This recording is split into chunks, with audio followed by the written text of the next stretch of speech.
Every fisherman dreams of catching something rare, maybe a record-breaking fish, or something worth bragging about for years. But what if, one day, you pulled something out of the water that was never meant to be found? This is the true, disturbing story of a fisherman who cast his line and reeled in a nightmare.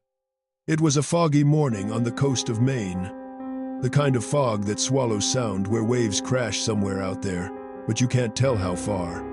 Tom Hughes, a local fisherman, had been up since before dawn. He was quiet, methodical, the kind of man who'd spent more time at sea than on land. That morning, he took his small wooden boat out, as he had done hundreds of times before. But that day felt different. The sea was still, too still. Even the gulls were silent. He dropped his net, humming an old tune his father used to sing. Then a jolt. Something heavy tugged the line. He grinned finally, some action. But as he began to pull it in, the smile faded. The rope strained heavier than any fish. It felt alive, but wrong. He thought maybe it was a log or debris. But then he saw it, something pale, tangled in seaweed. It wasn't a fish. It wasn't an animal. It was a hand. At first, Tom froze. Maybe it was a mannequin, he thought. People throw weird things in the sea. But when he pulled the net closer, the fingers twitched. He dropped everything and stumbled backward, heart pounding. The thing, whatever it was, sank back under the waves. Tom started the engine, shaking, and sped toward the harbor. But when he looked back, the fog behind him moved. Something was following his boat. At first, it looked like bubbles, rising in a long line. Then a shape, long, human-like, but moving wrong, almost crawling under the water. He pushed the throttle, faster, until the engine screamed. The fog swallowed the figure, and it vanished. When Tom finally reached the dock, he was pale as chalk. The other fishermen laughed it off, said he'd been out too long, maybe saw a seal or a drowned branch. Tom didn't argue. But that night, he couldn't sleep. Every time he closed his eyes, he saw that hand. Pale, reaching. 2 days later, Tom went back to the harbor. His boat was gone. No sign of it, no rope, no debris. Just a single fishing net tangled on the pier. And caught in it was something small. A ring.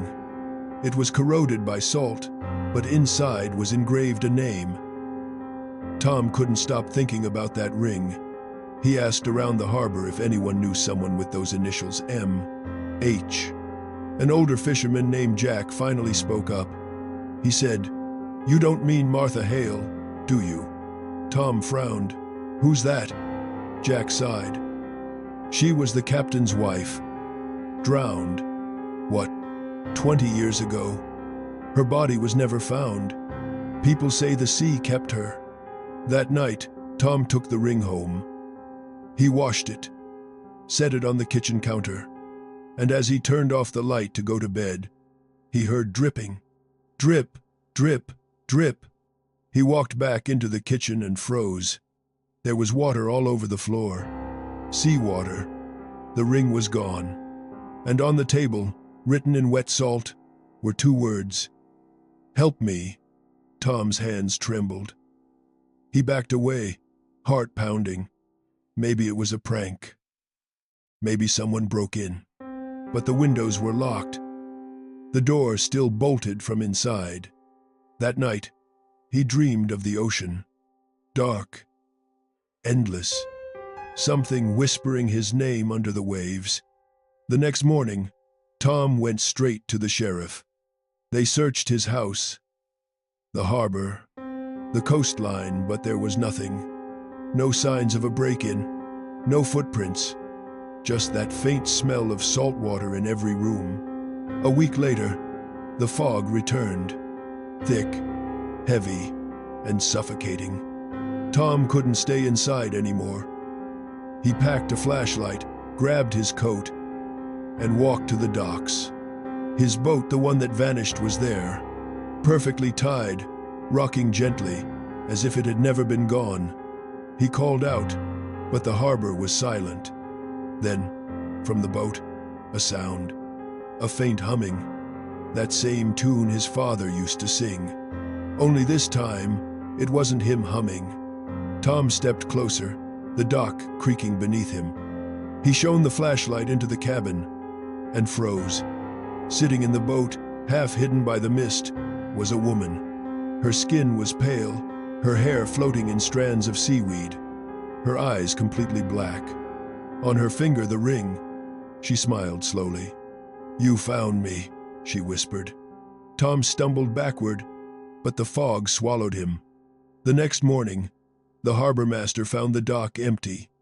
No boat, no Tom, only his boots, and a single note carved into the wood. Gone fishing. Maybe it was guilt, or fate, or something darker calling him back. But whatever Tom Hughes caught that day, it wasn't a fish. It was a promise from the deep. Thanks for watching. If you enjoyed this story, don't forget to like, share, and subscribe for more real-life mysteries that will haunt you long after the video ends.